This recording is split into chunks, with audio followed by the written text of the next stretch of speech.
Hi hello friends, இன்றைக்கி தேங்காய் சாதம் எப்படி பண்ணுறதுன்னு என்னோடய ஸ்டைலில் பார்க்கலாம் வாங்க.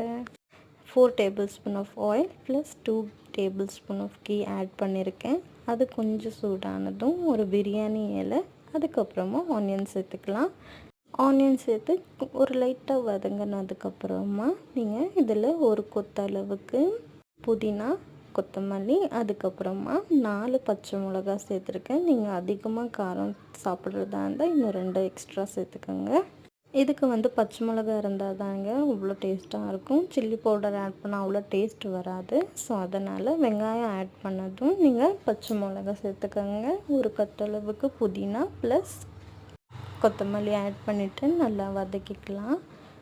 பக்கத்துலேயே இதுக்கு side dish chicken gravy ready ஆகிட்டுருக்குங்க.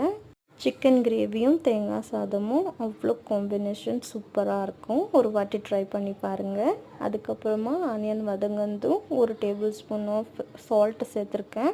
அது கூடயே ஒரு டேபிள் ஸ்பூன் ஃபுல்லாக ஜிஞ்சர் கார்லிக் பேஸ்ட் ஆட் பண்ணிக்கலாம். அது நல்லா வதங்கி வந்ததும் ஒரு டேபிள் ஸ்பூன் கரம் மசாலா, ஒரு டேபிள் ஸ்பூன் தனியா பவுடர் சேர்த்துருக்கேன். உங்கள்கிட்ட கரம் மசாலா இல்லைன்னா சிக்கன் மசாலா சேர்த்துக்கோங்க, அதுவும் நல்லாயிருக்கும். அப்புறமா இந்த ஸ்டேஜுக்கு எல்லாமே வதங்கி வந்ததும் தேங்காய் பால் சேர்த்துக்கலாம். 1 கிளாஸ் அரிசிக்கு 2 கிளாஸ் தேங்காய் பால் சேர்த்துருக்கேன். அப்படி உங்கள்கிட்ட தேங்காய் பால் கம்மியாக இருந்துச்சுன்னா 1 கிளாஸ் தண்ணியும் 1 கிளாஸ் தேங்காய் பாலும் சேர்த்திங்கன்னா சூப்பராக இருக்கும். 1 கிளாஸ் அரிசிக்கு 2 கிளாஸும் தேங்காய் பால் சேர்த்திங்கன்னா சூப்பராக இருக்கும். நான் ஃபுல்லாகவே தேங்காய் பால் தான் சேர்த்துருக்கேன்.